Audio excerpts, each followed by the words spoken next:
Hello anime fans, कैसे हो आप लोग। आपका स्वागत है हमारे चैनल डिवाइन वॉइस पे। तो आज हम एक्सप्लेन करने वाले हैं evolution of divine trigger chapter 263 और आगे। और मैं वीडियो क्यों अपलोड नहीं कर रहा था उसका रीज़न मैं वीडियो के एंड में बता दूंगा।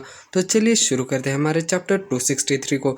तो एपिसोड की स्टार्टिंग में हमें कई सारे बीस्ट को दिखाया जाता है जो कि बुल्डीमन की ग्रेविटी को ना सह पा के ज़मीन पर बैठ जाते हैं, जिनकी वजह से पीछे से आने वाले कई सारे बीस्ट वहीं पर अटक जाते हैं। ह्यूमंस भी बहुत ही मुश्किल से उस ग्रेविटी के प्रेशर को सह पा रहे होते हैं। बुल्डीमन उन्हें देखते हुए कहने लगता है, कई सारे बीस्ट ऐसे हैं जो मेरे प्रेशर को सह ही नहीं पा रहे, पर मुझे लगा नहीं था कि कुछ ह्यूमंस ऐसे होंगे वो मेरे एक्सपेक्टेशन से अच्छा परफॉर्म करेंगे।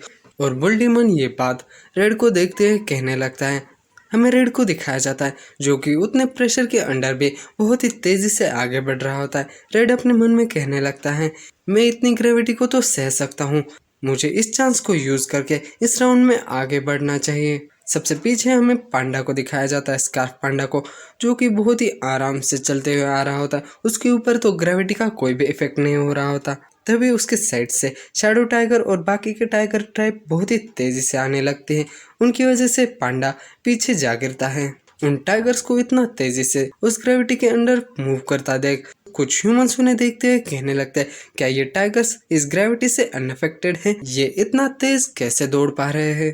तभी दूसरा ह्यूमन कहने लगता है, सिर्फ टाइगर्स ही नहीं बल्कि गोरिल्लास भी बहुत ही तेजी से आगे बढ़ रहे हैं। तभी उनके ऊपर अंधेरा छा जाता है। वो कहने लगते हैं, ये दिन में रात कैसे हो गई। और वो ऊपर देखने लगते हैं, तब उनके ऊपर बड़ा टर्टल होता है जो कि पीछे से आ रहा होता है। उसकी शैडो की वजह से ऐसा लग रहा होता है दिन में रात हो चुकी है। उस टर्टल को देखकर वो हैरान हो ही रहे थे कि तभी वहां से टाइटन जाने लगता है। उस टाइटन को देख रेड कहने लगता है, मेरे 100-200 कदम भी इस टाइटन के एक कदम के बराबर नहीं है। तभी हमारा सीन वापस पर्पल पाइथन के ऊपर आ जाता है जो कि बुल्डीमन को कहने लगता है, बुल्डीमन लगता है तुम्हारी ग्रेविटी उन्हें इतना अफेक्ट नहीं कर रही, तुम्हारी ग्रेविटी का बढ़ने का समय आ चुका है। ये सुनने के बाद बुल्डीमन अपनी ग्रेविटी को 20 टाइम्स कर देता है, जिसकी वजह से कई सारे बीस्ट जो धीरे धीरे चल रहे होते हैं नीचे ही गिर जाते हैं। कई सारे बीस्ट और ह्यूमंस को इंटरनल इंजरीज हो जाती हैं और वो खून खांसने लगते हैं। हमें टाइगर्स को भी दिखाया जाता है, उससे उतना तो फर्क नहीं पड़ा होता, पर उनकी स्पीड बहुत ही कम हो चुकी होती है।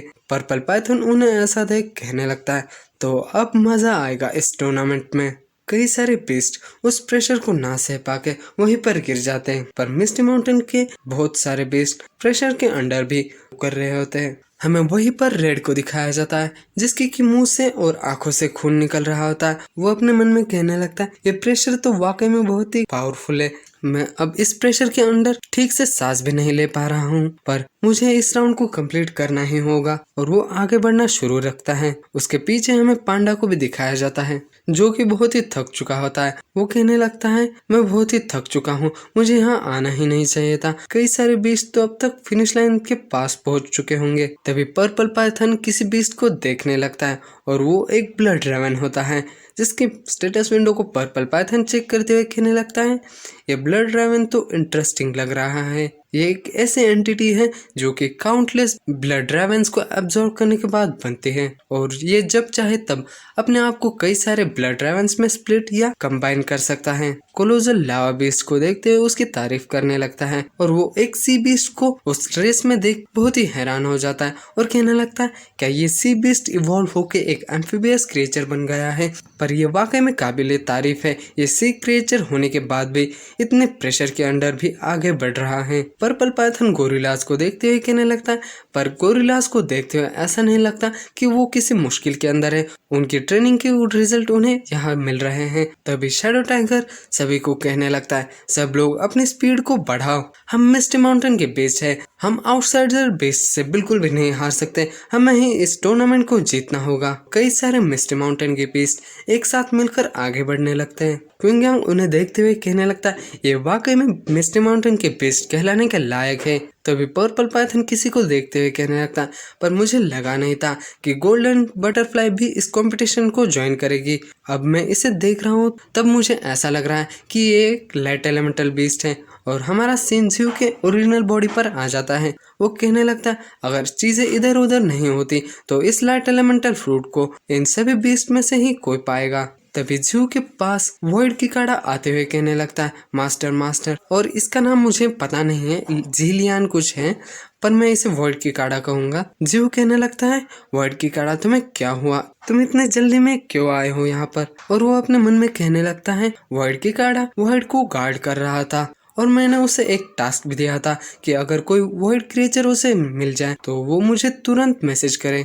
वॉइड कीकाड़ा कहने लगता है मास्टर, मैंने एक बहुत ही पावरफुल अननोन क्रिएचर को हमारी ओर बढ़ते हुए वॉइड में सेंस किया। जो उसकी बात सुनने के बाद थोड़ा हैरान हो जाता है और कहने लगता है तो तुम ये कहना चाहते हो कि एक अननोन वॉइड क्रिएचर हमारे टेरिटरी में फाइनली अपीयर हो चुका है। और वो वॉइड कीकाड़ा को देखते हुए कहने लगता है पर वॉइड कीकाड़ा बहुत ही नर्वस लग रहा है, ऐसा लगता है जो वॉइड क्रिएचर हमारे टेरिटरी में आ रहा है वो वाकई में बहुत ही पावरफुल होगा। और ज़्यू कहने लगता है कि वॉइड क्रिएचर्स एक दूसरे को स्लॉटर करके मारकर डिवोर करने के बाद और भी ज्यादा स्ट्रॉन्ग बनते हैं, पर वो कुछ आगे कह पाए उससे पहले ही वो वॉइड कीकाड़ा कहने लगता है मास्टर, मैं इस मैटर को संभालना चाहता हूँ, क्या आप मुझे ये करने देंगे। ज़्यू ये सुनने के बाद थोड़ा हैरान हो जाता है और कहने लगता है क्या तुम श्योर हो, क्योंकि अपोनेंट जो है वो बहुत ही स्ट्रांग है, क्या तुम कॉन्फिडेंट हो कि तुम ये टास्क कंप्लीट कर सकते हो। वॉइड कीकाड़ा कहने लगता है मास्टर, मैं ये टास्क जरूर कंप्लीट करूंगा,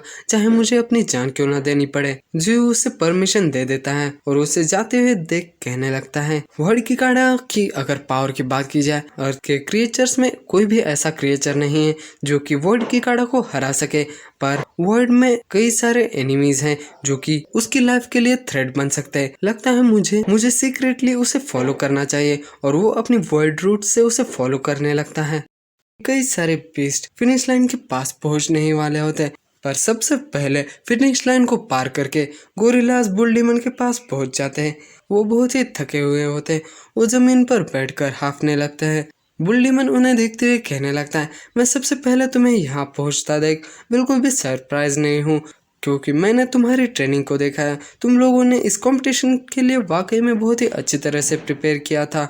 और वो कहने लगता है कि बाकी के बेस्ट भी अब आते ही होंगे, और उसका इतना कहते हैं tigers, bears, blood dragon, two tailed white fox, golden butterfly, titan और कई सारे क्रिएचर्स फिनिश लाइन को पार कर लेते हैं। तभी हमें रेड को दिखाया जाता है जो कि कई सारे क्रिएचर्स को फिनिश लाइन को पार करते हुए देख कहने लगता है कई सारे बीस्ट तो फिनिश लाइन के पार भी पहुंच चुके हैं, अगर मैंने जल्द ही कुछ नहीं किया तो मैं इस राउंड को जरूर से हार जाऊंगा। और वो अपने किसी मूव को इस्तेमाल करने लगता है जिसकी वजह से वो बहुत ही तेजी से आगे बढ़ने लगता है। हमें फिनिश लाइन के पार क्विंगांग को दिखाया जाता है जो कि होरोग्लास को देखते हुए कहने लगता है अब कुछ सेकंड में ही ये टाइम खत्म हो जाएगा। कंपटीशन के फर्स्ट राउंड को खत्म होने के लिए सिर्फ 2-3 सेकंड ही बचे हुए होते। बुल डीमन अनाउंसमेंट करने ही वाला होता कि तभी हमें रेड को दिखाया जाता है जो कि बहुत ही तेजी से आने लगता है, पर वो एक पत्थर पर पैर फिसल कर फिनिश लाइन के पार तो चला जाता है पर पोलर बियर के मुंह पर गिर जाता है। और हमें वहीं पर पांडा को भी दिखाया जाता है जो कि कहने लगता है फाइनली मैं यहाँ पहुंच ही गया, मुझे लगा था कि मैं इस फिनिश लाइन को कभी पार ही नहीं कर पाऊंगा। और तभी टाइम खत्म हो जाता है।